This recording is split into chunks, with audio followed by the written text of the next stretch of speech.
Syrian analysis will not only address the current issues in Syria, but also broader geopolitical issues, such as the ongoing aggression of Azerbaijan on the Republic of Artsakh, or better known as Nagorno-Karabakh. I have seen many misconceptions about this conflict, so let us shed light on the most important factors of this conflict.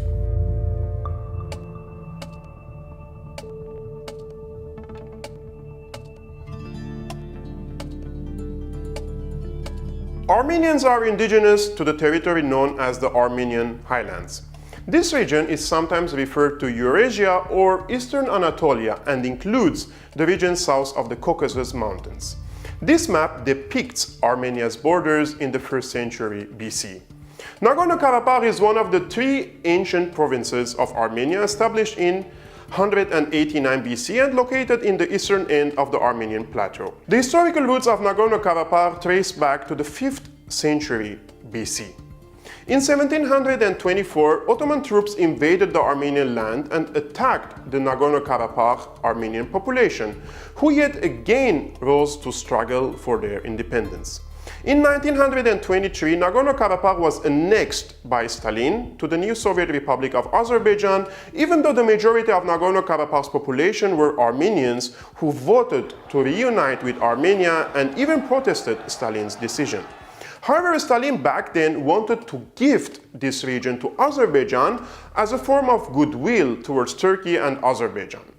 The region of Nagorno-Karabakh remained under the occupation of Azerbaijan for many decades, and Baku adopted a policy of ethnic cleansing of the Armenians from the region, following the impunity of the Ottoman Empire, which committed an ethnic cleansing of the Armenians that mounted to 1.5 million Armenian victims. The Armenians of Nagorno-Karabakh have lived under the Azeri occupation for 7 decades, and in 1988, right before the collapse of the Soviet Union, Armenians in the region started demanding to be reunited with Armenia or be granted independence. As tensions grew, ethnic violence ensued and forced deportation of Armenians from Nagorno-Karabakh and Azerbaijan.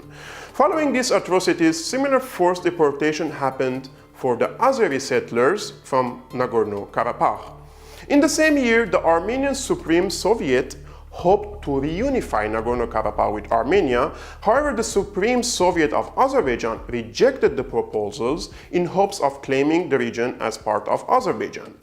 As the situation intensified over the region in 1991, the Armenians declared independence after a referendum that was held in Nagorno-Karabakh in late 1991. It was approved by 99.98% of voters and was unsuccessfully boycotted by the region's Azeri population, which then constituted 20% of its population. The referendum followed by a full-scale war in 1992 and continued until Armenians gained full control of Nagorno-Karabakh and its surrounding territories. In 1994, with around 30,000 lives lost, both sides signed a ceasefire.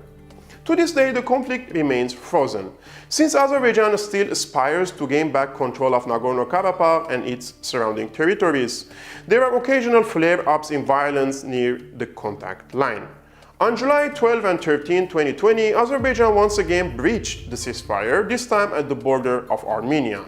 But the bloodiest breach was on 27th of September 2020, when the Azerbaijani army, with the full backing of Erdogan's Turkey, who transferred 4,000 mercenaries from the so-called Free Syrian Army, launched a massive attack on Nagorno-Karabakh and Armenia. While the mainstream media lied about Syria for 10 years and called them rebels and freedom fighters fighting for democracy, Erdogan exported this army of moderate rebels to Libya and now to Azerbaijan against Armenia. The mask is off. They were mercenaries since March 2011. Make no mistake, the current aggression of Azerbaijan against Armenia is also Turkey's war against the Armenians. Azerbaijan is just a satellite state of Erdogan's Turkey. If the Armenians lose Nagorno-Karabakh to Azerbaijan, which is highly unlikely, the next thing we will see is an attempt to invade Armenia and raise the Turkish flag in Yerevan. As William Faulkner said, the past is never dead. It's not even past.